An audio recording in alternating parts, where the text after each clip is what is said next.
Welcome back বন্ধুরা আমাদের channel something else. আজকে আমরা নিয়ে এসেছি এক নতুন রেসিপি। আজকে একটা নতুন মাছের রেসিপি দেখাবো। আপনারা তো কাতলা মাছ দিয়ে অনেক রকম রেসিপি খেয়েছেন, যেমন কাতলা মাছের ঝোল, কাতলা মাছের ঝাল বা কাতলা মাছের কালিয়াও অনেকে খেয়েছেন। তো আমরা ভাবলাম যে আজকে আমরা একটা নতুন রকম রেসিপি দেখাই, যেটা খুব সহজেই তৈরি করা যাবে। আর এটার নাম কাতলা মাছের রেজালা। এটা খেতে খুবই ভালো লাগে এবং আপনারা ছোটোখাটো গেট টুগেদার বা বাড়িতে কেউ গেস্ট আসলে আপনারা অনায়াসে এটা তৈরি করে খাওয়াতে পারেন, খুব ভালো লাগবে খেতে। চ্যানেলটা দেখার জন্য আপনারা আমাদের সাথে থাকুন আর দেখতে থাকুন কীভাবে আমরা এটাকে রান্না করি। দেখুন, এখানে আমি এই মাছের রেজালাটা বানানোর জন্য নিয়েছি কাতলা মাছের গাদার পিস। এখানে 5 পিস আছে মাছ। এটা আমি এই রিফাইন্ড অয়েলেই করব। তার আগে এটা 10 মিনিটের জন্য আমি নুন দিয়ে ম্যারিনেশন করব। এখানে রিফাইন্ড অয়েল আছে, আর আছে অল্প একটু ঘি নিয়েছি। এটা যেহেতু মোগলাই খানা, অল্প একটু ঘি এখানে ভালো লাগবে। ফোড়নে দেব শুকনো লঙ্কা আর তেজপাতা নিয়েছি। অল্প একটু গোটা গরম মশলা নিয়েছি, তার মধ্যে আছে ছোটো এলাচ, লবঙ্গ, দারচিনি আর কয়েকটা গোটা গোলমরিচ। আর অল্প একটু এখানে যেটা আছে জায়ফলের গুঁড়ো আছে, গ্রেট করে নিয়েছি। এটা আমি একদম সবার শেষে দেব। আর রেজালাটা করতে আমার কিছু পেস্ট তৈরি করতে হবে। সেই পেস্টের মধ্যে প্রথমেই আমি বলে নিই, পেঁয়াজ অল্প 3-4 কোয়া মতো, রসুন অল্প একটু, আদা আর 2টো লঙ্কা লাগবে। আর তার মধ্যে পেঁয়াজটা আমি ফার্স্টে একটু বয়েলড করে নেব। একটু সেদ্ধ করার পর এটাকে আমি পেস্ট করব। আর যেহেতু এটা রেজালা, তো এখানে মেন যেটা লাগে, এটা একটু হোয়াইটিশই হয়। এখানে মেন এই 3টে উপকরণই এখানে মেন। সেটা হচ্ছে এখানে কাজু বাদাম আছে, 4 মগজ আছে আর একটু পোস্ত আছে। এই 4টে আমি পেস্ট করব। পেস্ট করে আর এখানে সাথে দেব একটু ফ্যাটানো টক দই রেখেছি, টক দইও একটু ইউজ করব। আর এটা যেহেতু সাদা রঙেরই একটু হয়, সেজন্য আমি কোনো হলুদ গুঁড়ো বা লঙ্কার গুঁড়ো ইউজ করব না, আর কোনো গুঁড়ো মশলাও ইউজ করব না। তো চলুন দেখা যাক কীভাবে এটা করি। আমি এগুলো পেস্ট করে নিয়ে আসছি। দেখুন, এখানে আমি এই আদা, লঙ্কা আর রসুনটা একেবারে পেস্ট করেছি একসাথে। আর এখানে পেঁয়াজ যেটা নিয়েছিলাম একটা, সেটাকে আমি বয়েলড করে পেস্ট করে নিয়েছি। এখানে যে হোয়াইট পেস্টটা দেখা যাচ্ছে, সেটার মধ্যে আছে কাজু বাদাম বাটা, 4 মগজ বাটা আর আছে পোস্ত বাটা। চলুন এবার আরেকটা জিনিস একটু বলে নিই। এখানে আছে অল্প স্বাদের জন্য নুন পরিমাণ মতো দেব, আর অল্প একটু মিষ্টি। চলুন এবার আমরা রেসিপিটা শুরু করছি। দেখুন, এখানে আমি 2 table spoon and half oil দিয়েছি, রিফাইন্ড সয়াবিন অয়েল। আর এবার মাছগুলো ভেজে নেব। তেলটাও গরম হয়ে গেছে। এখানে এই কাতলা মাছটা আমি নুন দিয়ে 10 মিনিটের মতো ম্যারিনেশন করে রেখেছিলাম। এবার এটাকে ফ্রাই করব। এটাতে ইচ্ছে করেই আমি হলুদ দিইনি, কারণ পুরো রান্নাটাই হলুদ ছাড়াই করব। তাই এবার আমি এটা ফ্রাই করব।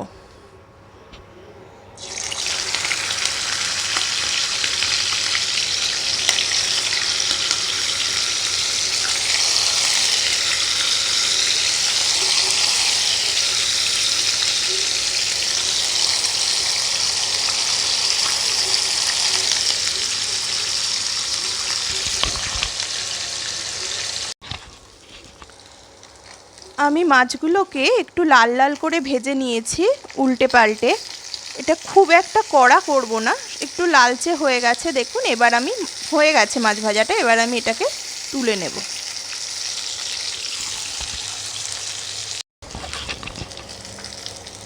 মাছগুলোকে আমি এবার তুলে নিচ্ছি।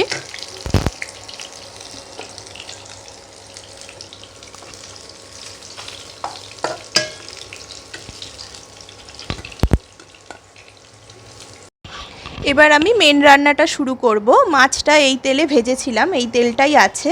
এখানে আমি অ্যাড করব হাফ টিস্পুন মতো ঘি।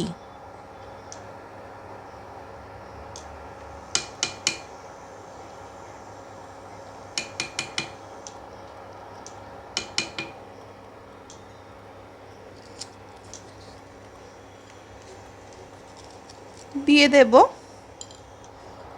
দারচিনি, লবঙ্গ আর এলাচ। এলাচটাকে আমি একটু ফাটিয়ে দিলাম। আর 6-7টা মতো গোটা গোলমরিচ।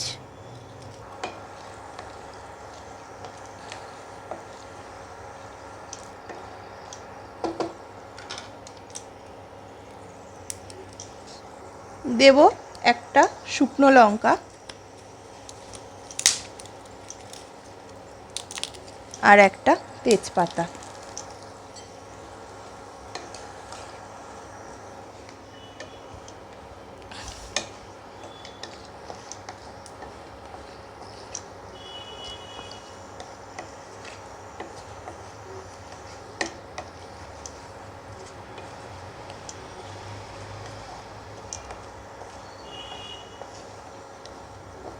আমি দিয়ে দেব এই পেঁয়াজ পেস্টটা। আমি আগেই বলেছি এটাকে আমি কিন্তু আগে বয়েলড করে নিয়েছি।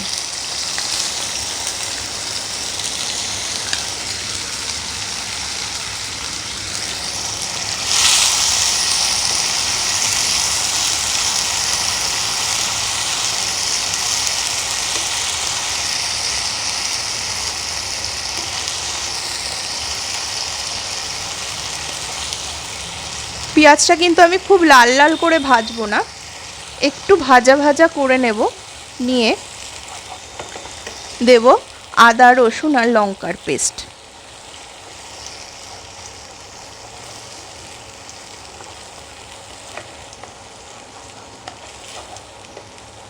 আমি এই পর্যায়ে দিয়ে দেব আদা রসুন আর লঙ্কার পেস্টটা।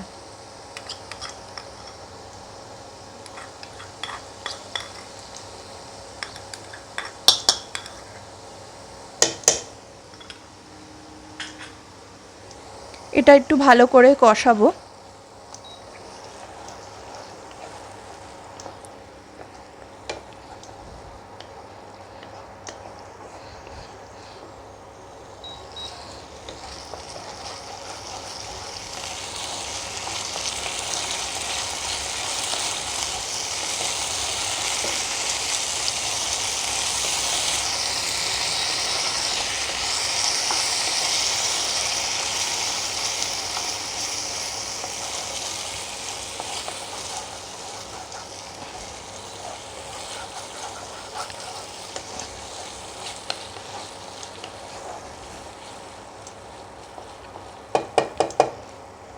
এবার আমি দেব ওই হোয়াইট পেস্টটা, যার মধ্যে চারমগজ, কাজু আর পোস্ত আছে।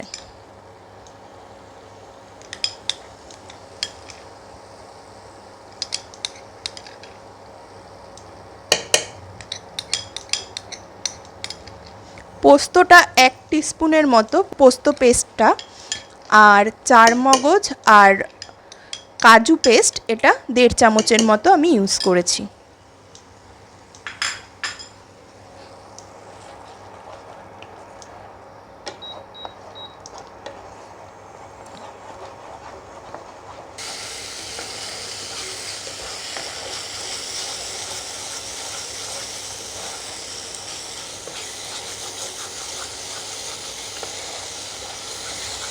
এটা একটু ভালো করে কষাতে হবে, যাতে চারমগজের একটা গন্ধ আছে সেটা যেন, কাঁচা গন্ধটা যেন চলে যায়। এটা কষানো হয়ে গেলে তেলটা ছেড়ে দিলে আমি দেব একটু টক দই।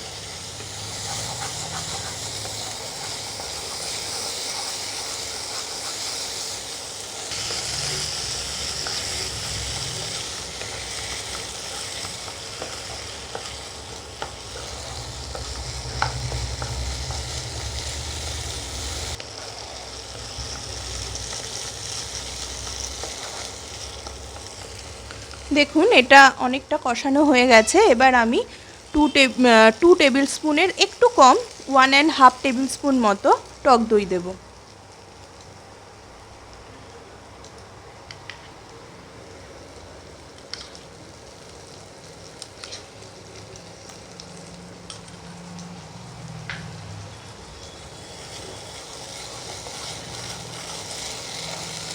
এটা দিয়ে বেশি কষানোর দরকার নেই, মশলাটা মেখে গেলে আমি হোয়াইট পেস্টটা যেটাতে করেছিলাম ওটাতে একটু জল দিয়ে আমি এর ভেতর দিয়ে দেব।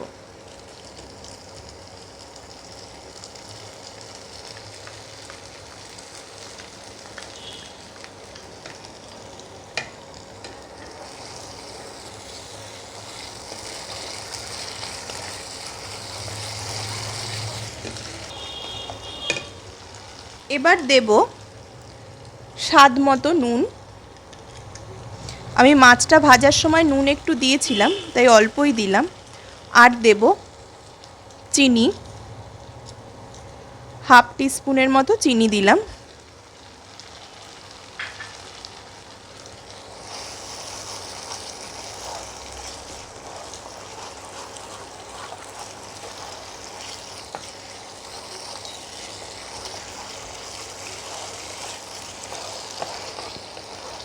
আমি আগেই বলেছি এটাতে কোনো লঙ্কার গুঁড়ো বা হলুদ গুঁড়ো দেব না, জিরে ধনে কোনো গুঁড়ো মশলাই আমি এখানে ইউজ করব না।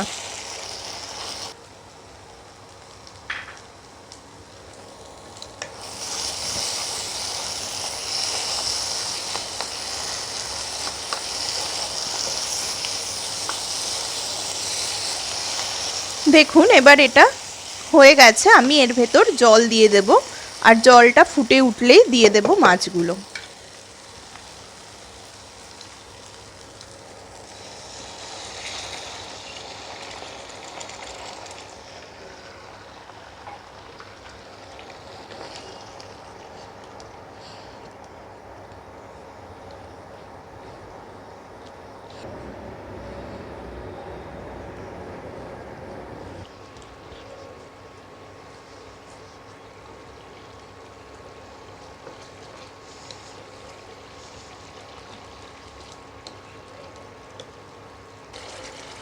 এইবার দেখুন এই ঝোলটা ফুটে উঠেছে। এবার আমি এক এক করে মাছগুলো ছেড়ে দেব।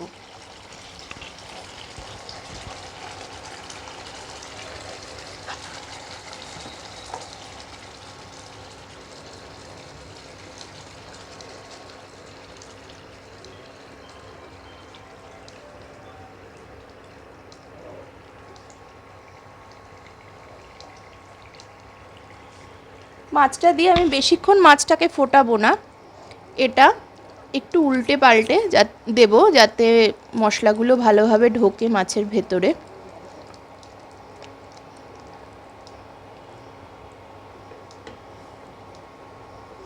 খুব একটা ঝোলও রাখবো না, কারণ এটা ভাতের সাথে তো নর্মাল ভাতের সাথে তো ভালো লাগেই, বাসমতি রাইস এছাড়াও এটা জিরা রাইস অথবা ভেজ পোলাও এরকম কিছু আইটেমের সাথেও খুব ভালো যাবে। তাই এটাকে আমি খুব একটা গ্রেভিটা খুব একটা পাতলা করব না, একটু ঘন ঘনই করব, গা মাখাই হবে। তো খানিকক্ষণ এটা ফোটার জন্য আমি ঢেকে রেখে দেব।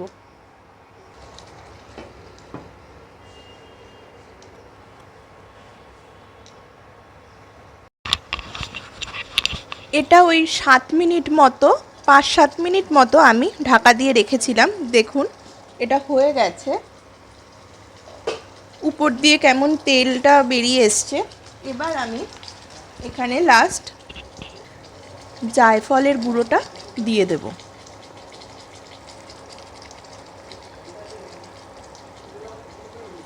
অল্পই দেব। এখানে আপনারা এই পর্যায়ে কেওড়ার জল বা গোলাপ জল এইসবও দিতে পারেন, গরম মশলা এগুলোও দিতে পারেন, কিন্তু আমি দিলাম না, কারণ আমি এইটুকুতেই রাখবো, এরকমই গন্ধটা রাখবো, এতেই খুব সুন্দর গন্ধ বেরোচ্ছে রান্নাটার থেকে, আর বেশি রিচ করব না। এবার এটা ঢাকা দিয়ে ওভেন অফ করে দেব।